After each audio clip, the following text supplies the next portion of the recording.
একটি শান্ত সুন্দর গ্রামে হাল্ক তার দাদিমার সঙ্গে বসবাস করত। হাল্ক খুব শক্তিশালী ছিল, কিন্তু দাদিমার কথা সে কখনো ফেলতো না। হাল্ক রে, শুনেছি পাহাড়ের জঙ্গলের ভেতর বড় গাছে অনেক মধু আছে, একটু মধু নিয়ে আসবি? হ্যাঁ দাদিমা, আমি এনে দেব। সে লাফিয়ে লাফিয়ে পাহাড়ের দিকে রওনা দিল।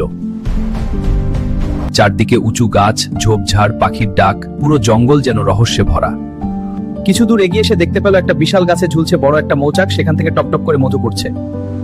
এই তো পেয়েছি, এই তো, এটাই হবে। কিন্তু মধুতে হাত দিতেই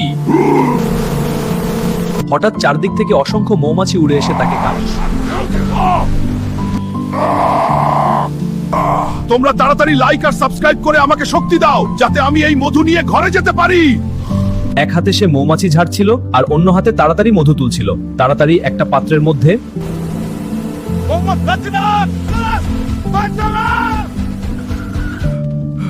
এই নাও তো। কিন্তু দেখো তো, তুই আমাকে মধু আনতে পাঠিয়েছিলি আর মোমাকে কামড়ে একদম ফুলিয়ে দিল। আমাকে বাঁচাও। আহারে আমার সাহসী নাতি, কত কষ্ট করেছিস।